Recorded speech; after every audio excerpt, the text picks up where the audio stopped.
Hello दोस्तों, नमस्कार, राम राम, जय हिंद। एक बार फिर आप सभी का हार्दिक स्वागत है इंस्पायर एजुकेशन के इस ऑनलाइन एजुकेशनल प्लेटफॉर्म पे, जहां पे दोस्तों हम बात करने वाले हैं इंडियन आर्मी 2024 के होने वाले एग्जाम जो 22 अप्रैल को है। उसके लिए हम बात करेंगे दोस्तों जीके की, जिसमें आपके कई सब्जेक्ट होते हैं दोस्तों। हिस्ट्री है, पॉलिटी है, ज्योग्राफी है, स्टैटिक पार्ट है। तो उन सभी का एक सेशन हम शुरू करने जा रहे हैं 22 अप्रैल को, जो आपका एग्जाम होने वाला है। उसके अंदर दोस्तों सारे के सारे क्वेश्चन इन्हीं क्लासों से आपको देखने वाले हैं। ज्यादा नहीं, हम मेन पॉइंटों पे फोकस करता हुआ चलेंगे ताकि आपको जो है कम चीजें याद करनी पड़े और एग्जाम में आपके जहां से क्वेश्चन पूछे जा सकते हैं। दोस्तों चलिए शुरुआत करेंगे आज के अपने इस जबरदस्त सेशन की, जिसमें हम टॉपिक वाइज हिस्ट्री कवर करेंगे। और दोस्तों जो भी चीजें आपको पढ़ाई जा रही है उन सारी की सारी चीजों की पीडीएफ आपको मिलेगी हमारे टेलीग्राम पर। और दोस्तों मैंने लिंक आपको डिस्क्रिप्शन में दे दिया है, वहां जाइए, उसे ज्वाइन करेंगे, आपको हर चीज जो है मिल जाएगी। दोस्तों ये क्लासें जो हैं आपकी ना सिर्फ जीडी के लिए, बल्कि ये एनए है, ट्रेडमैन है, टेक्निकल है, चाहे कलर का, आप किसी भी एग्जाम की तैयारी कर रहे हो दोस्तों आर्मी से रिलेटेड, चाहे दोस्तों आप तैयारी कर रहे हो एमईएस के अंदर, मिलिट्री इंजीनियर सर्विस होगी, चाहे दोस्तों आप एओसी की तैयारी कर रहे हो, हर एक एग्जाम के अंदर ये क्लासें आपके लिए जो है बहुत ज्यादा फायदेमंद होने वाली है। चलिए बढ़ते हैं दोस्तों आज हम अपने पहले सेशन की तरफ, जिसमें बेसिक सबसे पहले समझते हैं। दोस्तों अगर मैं इतिहास की बात करता हूं तो आपसे पूछा जाएगा बताइए इतिहास के पिता कौन है, तो आप आंसर करेंगे इतिहास के जो पिता है वो हेरोडोटस है। और दोस्तों हेरोडोटस के द्वारा एक किताब लिखी गई थी जिसका नाम था हिस्टोरिका। तो याद रखिएगा, आपसे पूछा जाएगा इतिहास के जनक हेरोडोटस, और हेरोडोटस की किताब पूछ ली जाए तो हिस्टोरिका है दोस्तों। अब हम बात करते हैं इतिहास जो होता है उसे हम तीन भागों में पढ़ते हैं दोस्तों, जिसमें सबसे पहले भाग जो होता है उसमें हम बात करते हैं पाषाण काल की। और पाषाण काल जो है दोस्तों इसे तीन भागों में बांटा गया है, जिसमें सबसे पहला जो भाग होता है वो होता है दोस्तों पूरा पाषाण काल। कौन सा होता है? पूरा पाषाण काल। और दोस्तों पूरा पाषाण काल की मैं अगर बात करता हूं तो याद रखिएगा इसी पूरा पाषाण काल के अंदर जो है आग का आविष्कार हुआ था। बहुत ही लाजवाब क्वेश्चन आपके सामने, आपसे कई बार पूछा गया है, बताइएगा आग का आविष्कार किस काल में हुआ था? तो आप आंसर कर देंगे सर आग का आविष्कार पूरा पाषाण काल के अंदर हुआ था। चलिए उसके अलावा नव पाषाण काल के अंदर किसका आविष्कार हुआ था? तो आप आंसर करेंगे पहिए का आविष्कार हुआ था। और दोस्तों नव पाषाण काल का नाम आया तो आप याद रखेंगे मनुष्य ने कौन सा निवास अपनाया था? स्थायी निवास अपनाया था। कौन सा? स्थायी निवास। और नव पाषाण काल में ही मनुष्य ने किसकी शुरुआत करी थी? कृषि की शुरुआत करने का काम किया था। और नव पाषाण काल के अंदर ही दोस्तों मनुष्य ने जानवरों को पालतू बनाना शुरू किया। और सबसे पहले मनुष्य ने किस जानवर को पालतू बनाया? कुत्ता। बहुत इंपॉर्टेंट क्वेश्चन है, मनुष्य के द्वारा सबसे पहली बार किस जानवर को पालतू बनाया गया? तो दोस्तों आपका राइट आंसर होगा कि मनुष्य ने सबसे पहली बार कुत्ते को पालतू बनाने का काम किया था। चलिए आगे बात करते हैं दोस्तों। मैंने बताया आपको, आपसे पूछ ले कृषि का आविष्कार भी किस काल में हुआ था? तो आप आंसर कर देंगे नव पाषाण काल में। और इस काल में कौन कौन सी खेती हुआ करती थी? तो दोस्तों गेहूं और जौ की खेती इस काल में हुआ करती थी। तो गेहूं और जौ दोस्तों आपको याद रखने हैं। मनुष्य ने सबसे पहली बार किस धातु का प्रयोग किया था? तो मनुष्य ने सबसे पहली बार तांबा धातु का प्रयोग किया था। ये भी इंपॉर्टेंट पॉइंट है, मनुष्य के द्वारा सबसे पहली बार किस धातु का प्रयोग किया गया था? तांबा। तांबा जो होता है दोस्तों वो कैसे बनता है बताएंगे जरा? और तांबे से एक मिश्र धातु भी बनती है, उसके बारे में हम बात करेंगे। मनुष्य द्वारा प्रयोग की जाने वाली सबसे पहली जो औजार था दोस्तों वो एक क्या थी? कुल्हाड़ी हुआ करती थी, हैंडेक्स हुआ करती थी। और याद रखना दोस्तों ये कुल्हाड़ी जो है ये कहां से मिली थी? तो आप आंसर करेंगे कुल्हाड़ी हमें मद्रास से मिली थी। मद्रास कहां पे दोस्तों? तो आप जानते हो चेन्नई को ही हम मद्रास के नाम से जानते हैं। भारतवर्ष, हमारे देश का जो नाम है दोस्तों भारत है, और इसी को पहले भारतवर्ष कहा जाता था। और इसका जो हमें उल्लेख मिलता है वो हाथी गुफा अभिलेख के अंदर मिलता है। अगला पॉइंट है मनुष्य द्वारा बोई गई सबसे पहली फसल जो हुआ करती थी जिसे क्या कहा गया था? यव कहा गया था। तो ये भी इंपॉर्टेंट पॉइंट आपके लिए याद रखना है दोस्तों। चलिए आगे बात करते हैं कुछ और महत्वपूर्ण पॉइंटों की, जहां से एग्जामिनर आपसे क्वेश्चन पूछ सकता है। अब हम बात करते हैं दोस्तों वेदों के बारे में। आपसे पूछा जाएगा बताइए वेदों की कुल संख्या कितनी है? आप आंसर कर देंगे 4। दोस्तों वेद की मैं अगर बात करता हूं तो कहा जाता है ये भारत के सबसे प्राचीनतम ग्रंथ है। अगर पूछता है सबसे प्राचीनतम ग्रंथ कौन से हैं तो आप आंसर करेंगे सर वो वेद है। और वेद की एक बात आई है, तो वेद का शाब्दिक अर्थ क्या होता है? तो आप आंसर कर देना दोस्तों, वेद का शाब्दिक अर्थ होता है ज्ञान। वेदों की संख्या पूछे 4, कौन कौन से हैं? पहला ऋग्वेद, दूसरा यजुर्वेद, तीसरा सामवेद और चौथा अथर्ववेद। चारों के चारों वेद इंपॉर्टेंट है। वेदों से एक क्वेश्चन डेफिनेटली आपको एग्जाम में देखने को मिल जाता है दोस्तों। देखिए अब हम बात करते हैं ऋग्वेद की। तो ऋग्वेद जो है सर ये सबसे प्राचीन वेद है। ऋग्वेद की मैं अगर बात करता हूं तो ये सबसे प्राचीन वेद है। इसमें मंडल कितने हैं? 10 है। सुक्र कितने हैं? 1028 है। और इसमें मंत्र पूछ ले दोस्तों 10,462।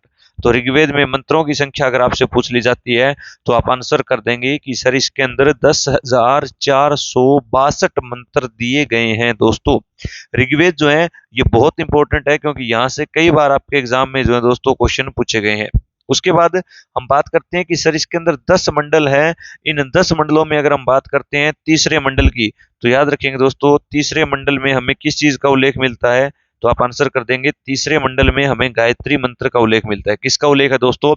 तो ऋग्वेद के तीसरे मंडल में गायत्री मंत्र का उल्लेख है। और गायत्री मंत्र किसने लिखा था? विश्वामित्र ने। बहुत बार क्वेश्चन आता है, बताइएगा ऋग्वेद के कौन से मंडल के अंदर हमें गायत्री मंत्र का उल्लेख मिलता है? तीसरे मंडल में मिलता है। दोस्तों ऋग्वेद का जो 9वां मंडल है, मैंने बताया अभी 10 मंडल है, 10 में से जो 9वां मंडल है इसके अंदर एक पीने वाले पदार्थ की बात की गई जिसका नाम सोमरस हुआ करता था। तो आपसे ये भी पूछा जा सकता है, बताइए देवताओं के द्वारा कौन सा पदार्थ पिया जाता था? तो दोस्तों आप आंसर करेंगे उनके द्वारा सोमरस पिया जाता था। जो हमें किस कहाँ से मिलता है? तो सर वो हमें जानकारी ऋग्वेद से मिलती है। यजुर्वेद की दोस्तों मैं अगर बात करता हूं तो यह एकमात्र ऐसा वेद है जिसे गद्य और पद्य दोनों में लिखा गया है। सर ये गद्य और पद्य क्या होते हैं? गद्य का मतलब होता है गाया जा सकता है, पद्य का मतलब होता है जिसे पढ़ा जा सकता है। और दोस्तों यजुर्वेद का नाम आया है तो एक बात और पूछी जाएगी, बताइएगा यजु शब्द का अर्थ क्या होता है? तो दोस्तों आप आंसर करेंगे यजु शब्द का अर्थ होता है यज्ञ। तो यज्ञ से संबंधित जो मंत्र है दोस्तों वो किसमें दिए गए हैं? तो आप आंसर करेंगे सर वो यजुर्वेद में दिए गए हैं। अगला जो वेद है दोस्तों उसका नाम है सामवेद। सामवेद की बात आई है तो यहाँ पे एक शब्द आया दोस्तों साम, और आपसे पूछा जाएगा साम शब्द का अर्थ क्या होता है? तो आप आंसर करेंगे साम का अर्थ होता है संगीत। इसीलिए इस वेद को क्या बोलते हैं? भारतीय संगीत का जनक कहा जाता है। बहुत ही इंपॉर्टेंट और बहुत ही लाजवाब पॉइंट है दोस्तों। अगर आपसे पूछ लेता है बताइए भारतीय संगीत का जनक किसे कहा जाता है? तो आप आंसर करेंगे सर वो सामवेद को कहा जाता है। इस वेद के अंदर हमें किसकी जानकारी मिलती है? संगीत की। यज्ञ की जानकारी किसमें मिलती है? यजुर्वेद में हमें मिलती है दोस्तों। इंपॉर्टेंट पॉइंट है, आप लोग याद रखेंगे। चलिए आगे कुछ और बातों की पढ़ते हैं जो इंपॉर्टेंट है। अगला वेद है दोस्तों इसका नाम है अथर्ववेद। अगर आपसे पूछ ले सबसे पुराना वेद तो आप आंसर करेंगे वो ऋग्वेद। अगर आपसे पूछ ले सबसे नवीनतम वेद आप आंसर करेंगे अथर्ववेद। यह वेद सबसे बाद में लिखा गया इसीलिए इसको दोस्तों सबसे नवीनतम वेद कहते हैं। इसे कई बार आधुनिक वेद भी कहा जाता है। इस वेद में जादू टोना तंत्र मंत्र चिकित्सा विवाह तथा प्रेम का उल्लेख मिलता है। समझना जरा दोस्तों, आपने हरियाणा रोडवेज की बसों में कभी सफर किया होगा और इन हरियाणा रोडवेज की बसों में आपके सामने एक पोस्टर लगा होता है कि जिसको होगा ज्ञान वही करेगा समस्या का समाधान, 7 घंटों में मनचाहा प्यार कदमों में, सौतन से छुटकारा पाए, गृह क्लेश। ये सारी की सारी चीजें तांत्रिक विधि जो होती है दोस्तों ये अथर्व वेद में है। और अथर्व जो वेद है ये अथर्वा ऋषि ने लिखने का काम किया था। आगे बात करते हैं दोस्तों पुराणों की। तो अगर आपसे पूछ लेता है पुराणों की संख्या कितनी है तो आप आंसर करेंगे सर पुराणों की कुल संख्या 18 है। कई बार क्वेश्चन पूछा गया है। और पुराणों के जो रचयिता है वो लोमहर्ष और उनके पुत्र उग्र सर्वा है। इंपॉर्टेंट नहीं है, आप छोड़ सकते हो। अगला जो दोस्तों पॉइंट दिया गया है ये सबसे इंपॉर्टेंट है, अर्थशास्त्र के लेखक। बहुत इंपॉर्टेंट है, कई बार एग्जाम में आया हुआ है। अर्थशास्त्र के लेखक कौन है? आप आंसर करेंगे चाणक्य। चाणक्य का बचपन का नाम क्या था? विष्णुगुप्त। और इन्हें किस नाम से जानते हैं?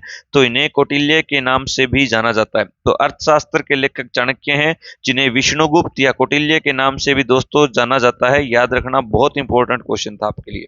आगे बात करते हैं, अगली एक किताब है दोस्तों जो आपसे पूछी जाएगी, पूछा जाएगा बताइए राजतरंगिणी पुस्तक जो है इसके लेखक कौन है? तो दोस्तों आप आंसर करेंगे सर राजतरंगिणी जो पुस्तक है इसके लेखक कल्हण है।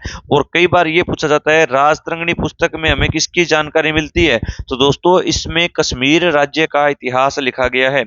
राजतरंगिणी पुस्तक के अंदर कश्मीर का इतिहास लिखा गया है दोस्तों, इंपॉर्टेंट है, याद रखेंगे। अगली किताब है अष्टाध्यायी। अष्टाध्यायी किताब जो है ये पाणिनि के द्वारा लिखी गई थी। और दोस्तों अष्टाध्यायी को हम बोलते हैं संस्कृत भाषा की पहली व्याकरण की पुस्तक। राजतरंगिणी पूछे कल्हण की, अर्थशास्त्र पूछे चाणक्य की, अष्टाध्यायी पूछे दोस्तों पाणिनि की, और ये संस्कृत भाषा की पहली क्या है? व्याकरण की पुस्तक है। उसके बाद दोस्तों भारत का सबसे प्राचीन नगर अगर आपसे पूछता है तो वो कौन सा है? मोहनजोदड़ो है, जिसे मृतकों का टिल्ला कहा जाता है। तो दोस्तों ये इंडस वैली सिविलाइजेशन या सिंधु घाटी सभ्यता का जो टॉपिक हम पढ़ते हैं तो उसके अंदर आता है भारत का सबसे प्राचीन नगर कौन सा था? तो दोस्तों आप आंसर करेंगे सर वो मोहनजोदड़ो था।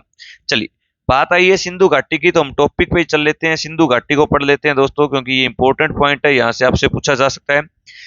सिंधु घाटी या इसे हम बोलते हैं दोस्तों हड़प्पा सभ्यता।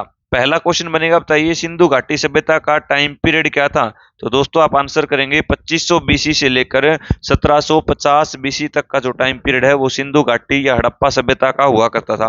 सिंधु घाटी सभ्यता की अगर मैं बात करता हूं दोस्तों तो इसे क्या कहा जाता है? तो सर इसे कांस्य युगीन सभ्यता बोलते हैं। क्या बोलते हैं दोस्तों इसे?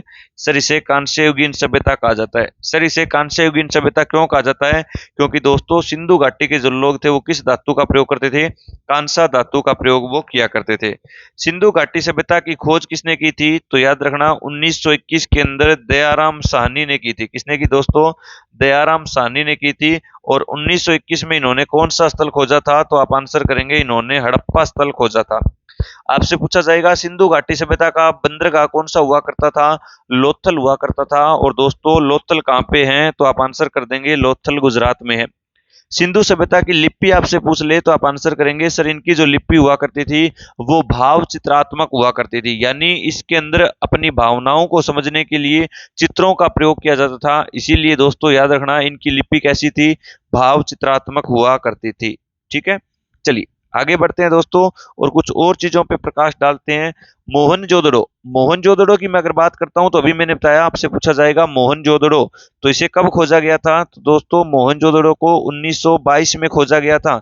और इसकी जो खोज हुई थी वो किसने की थी? आर डी बनर्जी ने की थी दोस्तों, जिसे हम राक्कल दास बनर्जी के नाम से जानते हैं। और मोहनजोदड़ो जो है दोस्तों यहाँ से हमें एक कांस्य धातु की बनी हुई एक छोटी बच्ची की मूर्ति मिली जो डांस कर रही थी। ये दोस्तों एग्जाम में बहुत बार पूछा जाता है, बताइए नृत्य करती हुई बालिका की मूर्ति हमें कहाँ से मिली थी? तो आप आंसर करेंगे सर ये मोहनजोदड़ो से मिली थी। उसके बाद दोस्तों मोहनजोदड़ो से एक और चीज याद रखेंगे, आपसे पूछा जाएगा बताइए महान स्नानागार हमें कहाँ से मिला? तो दोस्तों आप आंसर करेंगे सर महान स्नानागार भी हमें मोहनजोदड़ो से मिला था। दोस्तों जुते हुए खेत के जो साक्ष्य हैं वो कालीबंगा से मिले। और आप लोग जानते हैं कालीबंगा जो है ये राजस्थान में है, घग्गर नदी के किनारे पड़ता है। और कई बार क्वेश्चन आया है कालीबंगा का अर्थ क्या होता है? तो आप आंसर करेंगे इसका अर्थ होता है काले रंग की चूड़ियां। क्या अर्थ होता है दोस्तों? आप आंसर करेंगे सर काले रंग की चूड़ियां इसका अर्थ होता है। उसके बाद मोहनजोदड़ो से सबसे बड़ी इमारत पूछ ले तो अन्नागार था, लेकिन प्रसिद्ध इमारत पूछ ले तो आप आंसर करेंगे सर वो महान स्नानागार हुआ करती थी। उसके बाद दोस्तों अग्निकुंड लोथल तथा कालीबंगा से प्राप्त हुए हैं। मैंने बताया दोस्तों ये लोथल नामक स्थल जो है ये गुजरात में है और ये सिंधु घाटी सभ्यता का बंदरगाह हुआ करता था। कालीबंगा का मतलब यहाँ पे दिया हुआ है आपको काले रंग की चूड़ियां। ये सारी की सारी बातें जो है मेरे भाइयों आपके लिए इंपॉर्टेंट है और ऐसे ही क्वेश्चन आपको एग्जाम में देखने को मिलेंगे, तो इन चीजों को अच्छे से पढ़िएगा। अगर आपका सच में सपना है इस बार वर्दी लेने का तो दोस्तों आप चैनल के साथ जुड़ें, चैनल को सब्सक्राइब करें, बेल आइकन को प्रेस करें और अगर आपको सच में मजा आ रहा है तो इसे दोस्तों से जरूर शेयर करें। दोस्तों सीधी बात और नो बकवास मैं फॉलो करता हूं और वही आपको जो है मैं बताते हुए चलूंगा, क्योंकि एग्जाम ओरिएंटेड बातें जो है वो आपको करवाऊंगा जहां से एग्जाम में आपको क्वेश्चन देखने को मिलेंगे। चलिए अगला पॉइंट देखते हैं, चावल के साक्ष्य हमें कहां से मिले थे? तो सर वो लोथल से मिले। और दोस्तों आपको अच्छे से याद हो गया होगा लोथल कहां पे है? तो आप आंसर करेंगे सर लोथल गुजरात में है। चलिए दोस्तों आगे अब हम बात करते हैं वैदिक सभ्यता के बारे में। वैदिक सभ्यता की अगर बात करता हूं दोस्तों तो याद रखेंगे वैदिक काल को दो भागों में बांटा गया है। दो भाग कौन कौन से हैं? पहला है ऋग्वैदिक काल और दूसरा है उत्तर वैदिक काल। अगर हम बात करते हैं वैदिक सभ्यता किसके द्वारा अपनाई गई थी तो सर आर्यों के द्वारा। जब भारत में आर्यों का आगमन हुआ तो यहाँ से वैदिक सभ्यता की शुरुआत हुई। और आपसे पूछा जाएगा बताइए आर्य शब्द का अर्थ क्या होता है? तो आप आंसर करेंगे आर्य शब्द का अर्थ होता है श्रेष्ठ। क्या होता है दोस्तों? आर्य शब्द का जो अर्थ होता है वो होता है श्रेष्ठ दोस्तों, सबसे अच्छा जो होता है वो आर्य। आर्यों की भाषा अगर आपसे पूछ ले दोस्तों तो ये संस्कृत थी और यह एक जो है ग्रामीण सभ्यता आपकी हुआ करती थी। याद रखेंगे यह सभ्यता कैसी सभ्यता थी? तो सर ये ग्रामीण सभ्यता हुआ करती थी दोस्तों। इसके अंदर सभा एवं समिति जो होती थी, दो संस्थाएं हुआ करती थी, एक का नाम था सभा और दूसरे का नाम था समिति। ये राजा को सलाह देने वाली संस्थाएं हुआ करती थी। इसके अंदर स्त्रियां जो है वो भाग ले सकती थी। युद्ध के लिए इन्होंने शब्द का प्रयोग किया है गविष्टि का, जो इंपॉर्टेंट है। और गविष्टि का जो मतलब होता है दोस्तों वो क्या होता है, गायों की खोज होता है। तो अगर आपसे पूछे बताइए गविष्टि शब्द का अर्थ क्या है, तो आप आंसर करेंगे गायों की खोज। इनके जितने भी युद्ध हुआ करते थे दोस्तों वो गायों को लेकर हुआ करते थे, इसीलिए गविष्टि शब्द का प्रयोग यहाँ पर किया गया है। चलिए आगे बढ़ते हैं और कुछ और चीजों को हम कवर करते हैं। चलिए उसके बाद दोस्तों आर्यों का प्रिय पेय पदार्थ क्या था, तो सोमरस। अभी हमने बात की ऋग्वेद के 9वें मंडल में हमें सोमरस के बारे में पता चलता है। ये देवताओं का भी प्रिय पदार्थ था और ये इन आर्यों का भी प्रिय पदार्थ हुआ करता था। कई बार आपसे पूछ लेते हैं आर्य भारत में कहाँ से आए थे, तो दोस्तों आप आंसर करेंगे सर आर्य भारत में मध्य एशिया से आए थे। कहाँ से आए थे, मध्य एशिया से आए थे। और मध्य एशिया से ये लोग आए थे, ये बात किसने कही थी, तो आप आंसर करेंगे सर ये बात मैक्स मुल्लर ने कही थी। उपनिषदों की कुल संख्या कितनी है, 108।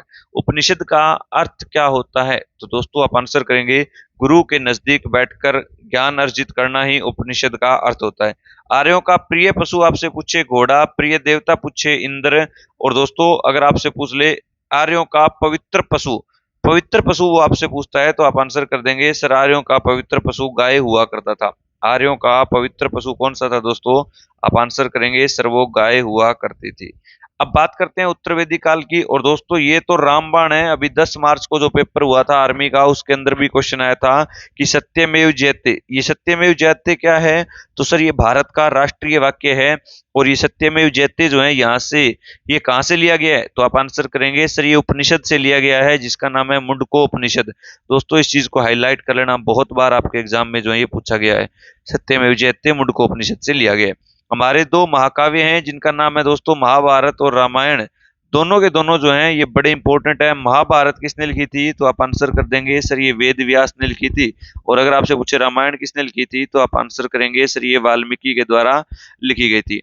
महाभारत का पुराना नाम क्या है, तो दोस्तों महाभारत का पुराना नाम जय संहिता है। ये भी आर्मी में अभी 10 मार्च को ही पूछा गया था, तो इसको भी आप लोग दोस्तों हाईलाइट कर लेना, बड़ा इंपॉर्टेंट और बड़ा ही लाजवाब क्वेश्चन है। और महाभारत जो दोस्तों ये विश्व का सबसे बड़ा महाकाव्य है। कई बार पूछ लेता है महाभारत वेद व्यास ने कहाँ पर लिखी थी, सरस्वती नदी के किनारे लिखी। कहाँ पे लिखी थी दोस्तों, तो महाभारत सरस्वती नदी के किनारे वेद व्यास ने लिखने का काम किया था। चलिए अब बात करते हैं कि कुछ प्रमुख दर्शन एवं उनके प्रवर्तक थे, और यहां से भी क्वेश्चन पूछ लेता है। दोस्तों योग की मैं अगर बात करता हूं तो योग के प्रवर्तक कौन है, पतंजलि। पतंजलि की एक किताब भी आपको याद रखनी है दोस्तों, महाभाष्य। कई बार एग्जाम में आती है, बताइए महाभाष्य पुस्तक के लेखक कौन है, आप आंसर करेंगे सर वो पतंजलि है। न्याय की हम बात करते हैं तो गौतम है। चवारक के चवारकी होंगे। सांख्य के कपिल है, तो याद रखना सांख्य के कपिल है। पूर्व मीमांसा के जेमिनी है और उत्तर मीमांसा के बादरायण है दोस्तों। ये बातें इंपॉर्टेंट है, आपको याद रखनी है। चलिए आगे बढ़ते हैं और अब हम पढ़ना शुरू करेंगे दोस्तों जैन धर्म के बारे में। मैं आपको इंपॉर्टेंट सारी बातें कवर करवाते हुए चलूंगा दोस्तों, चीजों को अच्छे से समझिएगा। अगर कोई डाउट हो तो आप कमेंट करके मुझसे पूछ सकते हैं। हर शाम एक छोटी सी क्लास होगी जिसमें आपको थ्योरेटिकल पार्ट जो है कवर करवाया जाएगा। जैन धर्म, दोस्तों जैन धर्म की बात आई है तो पूछा जाएगा जैन धर्म के संस्थापक कौन है, तो आप आंसर करेंगे ऋषभ देव। जैन धर्म जो है दोस्तों इसमें पूछा जाएगा कितने गुरु हुए थे, 24 गुरु हुए थे। जैन धर्म के 23वें गुरु कौन है, तो वो है पार्श्वनाथ। दोस्तों जैन धर्म में कुल 24 गुरु हुए और इन्हीं गुरुओं को तीर्थंकर कहा गया। पहले जो तीर्थंकर थे वो ऋषभ देव थे, 23वें जो थे वो पार्श्वनाथ थे, 22वें पूछ लेता है तो अरिष्ट नेमी हुआ करते थे। और ये सबसे इंपॉर्टेंट पॉइंट है, जैन धर्म के 24वें और अंतिम तीर्थंकर कौन थे, तो आप आंसर करेंगे महावीर स्वामी हुआ करते थे। इनका जन्म 540 ईस्वी में कुंडग्राम में हुआ। और दोस्तों ये कुंडग्राम कहाँ पे है, विशाली में। इनके पिता का नाम सिद्धार्थ हुआ करता था जो ज्ञात्री कुल के हुआ करते थे। और दोस्तों इनकी माता का नाम त्रिशला देवी हुआ करता था। दोनों इंपॉर्टेंट पॉइंट है, दोनों के दोनों आपको याद रखने हैं। चलिए उसके बाद दोस्तों आप लोग याद रखेंगे कि सर इनकी पत्नी का जो नाम था वो यशोदा हुआ करता था। पत्नी का नाम यशोदा था और इनकी पुत्री का नाम प्रियदर्शनी। और प्रियदर्शनी ऑप्शन में ना मिले दोस्तों तो आपको मिलेगा अनोजा। क्या मिलेगा, अनोजा मिलेगा। महावीर स्वामी के बचपन का नाम वर्धमान हुआ करता था और दोस्तों इन्होंने 30 वर्ष की आयु में घर को छोड़ दिया था और छोड़ने से पहले इन्होंने अपने बड़े भाई नंदीवर्धन से आज्ञा ली थी। फिर ये 12 सालों तक कठोर तपस्या करते रहे और तपस्या करने के बाद जुम्बिक ग्राम नामक स्थान में दोस्तों इन्हें रिजुपालिका नदी के किनारे, याद रखना ये जगह इंपॉर्टेंट है, जुम्बिक ग्राम, नदी इंपॉर्टेंट है, रिजुपालिका, पेड़ इंपॉर्टेंट है, साल का पेड़, साल के पेड़ के नीचे इन्हें ज्ञान की प्राप्ति हुई और जब इन्हें ज्ञान प्राप्त हुआ तो यही व्यक्ति किस नाम से प्रसिद्ध हुआ, महावीर के नाम से प्रसिद्ध हुआ। इनके बचपन का नाम मैंने बताया कि सर इनके बचपन का नाम वर्धमान हुआ करता था लेकिन बाद में ये महावीर के नाम से प्रसिद्ध हुए दोस्तों। चलिए उसके बाद 72 वर्ष की आयु में महावीर स्वामी की मृत्यु हुई और इनकी मृत्यु 468 बीसी में हुई। कब हुई दोस्तों? 468 बीसी में। और ये जगह याद रखेंगे, पावापुरी जो कि राजगीर बिहार में है, यहाँ पर इनकी मृत्यु हुई थी। जैन धर्म की अगर हम बात करते हैं तो इसके अंदर एक किताब लिखी गई है जिसका नाम है कल्प सूत्र, और कल्प सूत्र जो है दोस्तों ये भद्रभाव द्वारा लिखी गई एक बहुत ही इंपॉर्टेंट बुक है। मौर्योत्तर युग में मथुरा, उत्तर प्रदेश का जो मथुरा है दोस्तों ये जैन धर्म का सबसे प्रसिद्ध केंद्र भी रहा था, ये बात भी आपको याद रखनी है। उसके बाद दोस्तों खजुराहो, खजुराहो में जैन मंदिर का निर्माण चंदेल शासकों ने करवाया था। बहुत ही इंपॉर्टेंट और बहुत ही लाजवाब क्वेश्चन है। खजुराहो के मंदिर कहाँ पे है? मध्य प्रदेश में। जैन मंदिर जो है इनका निर्माण किसने कराया था? चंदेल शासकों ने कराया था। पहली जैन महासंगीति दोस्तों 300 ईस्वी में पाटलिपुत्र में हुई थी और दोस्तों ये जो हुई थी ये किसके समय में हुई थी? आप आंसर करेंगे सर ये चंद्रगुप्त मौर्य के समय में हुई थी। किसके समय हुई दोस्तों? चंद्रगुप्त मौर्य। पाटलिपुत्र का नाम आया है तो याद रखेंगे पाटलिपुत्र किसने बसाया था दोस्तों? उदयन ने बसाया था। याद रखेंगे पाटलिपुत्र शहर की स्थापना उदयन के द्वारा दोस्तों की गई थी। चलिए आगे शुरू होता है दोस्तों हमारा बौद्ध धर्म। बौद्ध धर्म की मैं अगर बात करता हूं तो याद रखेंगे बौद्ध धर्म के जो संस्थापक थे इनका नाम हुआ करता था गौतम बुद्ध, जिन्हें दोस्तों एशिया का ज्योतिपुंज कहा जाता है। सबसे लाजवाब क्वेश्चन है, पूछा जाएगा बताइए बौद्ध धर्म के संस्थापक कौन है? महात्मा बुद्ध या गौतम बुद्ध? गौतम बुद्ध को किस नाम से जानते हैं? आप आंसर करेंगे सर इन्हें एशिया का ज्योतिपुंज कहा जाता है, या इन्हें लाइट ऑफ एशिया, या इन्हें शाक्य मुनि के नाम से जाना जाता है। इनका जन्म 563 ईस्वी पूर्व में कपिल वस्तु के लुम्बिनी ग्राम में हुआ था। बहुत इंपॉर्टेंट है, ये नेपाल में पड़ता है बेटा। इनके पिता का नाम शुद्धोधन हुआ करता था जो शाक्य कुल के थे। इनकी माता का नाम जो है दोस्तों वो माया देवी था और इनके जन्म के 7 दिन बाद ही इनकी मृत्यु हो गई। बहुत इंपॉर्टेंट पॉइंट है, इनकी माता की मृत्यु कितने दिन बाद हुई? तो 7 दिन बाद इनकी माता की मृत्यु हुई। इसीलिए इनका लालन पालन जो है वो इनकी मौसी ने किया, जिनका नाम था प्रजापति गौतमी। क्या नाम था दोस्तों? प्रजापति गौतमी हुआ करता था। गौतम बुद्ध जो है इनके बचपन की मैं अगर बात करता हूं तो इनके बचपन का नाम सिद्धार्थ हुआ करता था। मात्र 16 साल की उम्र में इनका विवाह जो है यशोधरा के साथ कर दिया गया। 28 वर्ष की जब इनकी उम्र हुई तो इन्हें एक बेटा हुआ, बेटे का नाम राहुल रखा गया दोस्तों। और 29 वर्ष की आयु में सिद्धार्थ ने घर को छोड़ने का फैसला लिया और यही प्रक्रिया बौद्ध धर्म में क्या कहलाती है? महाविनिष्क्रमण। हाईलाइट करेंगे इस चीज को दोस्तों क्योंकि ये बहुत इंपॉर्टेंट पॉइंट है, आपसे पूछा जाएगा महात्मा बुद्ध के द्वारा जब 29 वर्ष की आयु में घर का त्याग किया गया तो ये प्रक्रिया क्या कहलाती है? तो दोस्तों आप आंसर करेंगे सर इसे महाविनिष्क्रमण कहा जाता है। उसके बाद महात्मा बुद्ध को जब ज्ञान प्राप्त हुआ तो इन्होंने अपने सबसे ज्यादा उपदेश दिए और दोस्तों पूछा जाएगा इन्होंने अपने सर्वाधिक उपदेश कहां पर दिए? तो आप आंसर करेंगे सर इन्होंने अपने सर्वाधिक उपदेश श्रावस्ती में दिए। गौतम बुद्ध की जो मृत्यु हुई थी दोस्तों वो 483 बीसी में हुई थी और 80 वर्ष की आयु में इनकी जो मृत्यु हुई थी दोस्तों वो कहां पर हुई थी? कुशीनगर। लिख लीजिएगा, यहाँ पे लिखा नहीं है। इनकी जो मृत्यु हुई थी वो कुशीनगर में हुई थी दोस्तों। और याद रखेंगे इनकी मृत्यु को क्या कहा जाता है? महापरिनिर्वाण कहा जाता है। कई बार आपसे पूछ लेते हैं महात्मा बुद्ध ने अपना पहला उपदेश कहां पर दिया? तो दोस्तों आप आंसर करेंगे सर इन्होंने अपना पहला उपदेश सारनाथ में दिया था। कहां पर दिया दोस्तों? पहला उपदेश सारनाथ में बैठे 5 ब्राह्मणों को दिया था। आगे बात करते हैं चतुर्थ बौद्ध संगीति के बाद बौद्ध धर्म 2 भागों में बट गया। तो दोस्तों बौद्ध संगीतियों की संख्या अगर आपसे पूछ लेता है 4। पहली बौद्ध महासंगीति 483 बीसी में अजात शत्रु के समय में राजगिरी में हुई। दूसरी 383 बीसी के अंदर हुई थी जो कालाशोक के समय हुई। तीसरी 251 में अशोक के समय पाटलिपुत्र में हुई और चौथी बौद्ध महासंगीति जो है दोस्तों कश्मीर के कुंडलवन में हुई थी। बौद्ध साहित्य के 3 पिटक हैं, सूत पिटक, विनय पिटक और अभिधम्म पिटक। और बौद्ध धर्म का जो प्रचार प्रसार किया गया था वो किस भाषा में किया गया था? पाली भाषा में दोस्तों किया गया था। तो दोस्तों ये सारी की सारी बातें जो है इंपॉर्टेंट है। इसकी पीडीएफ जो है वो आपको टेलीग्राम पर मिलेगी, लिंक आपको ऑलरेडी डिस्क्रिप्शन में दिया गया है। क्लास अगर सच में अच्छी लगी हो तो लाइक करें, शेयर करें और कमेंट करके जरूर बताएं। तो दोस्तों आज की क्लास के लिए इतना ही, कल फिर मुलाकात होगी, तब तक के लिए बने रहें। जय हिंद, जय भारत।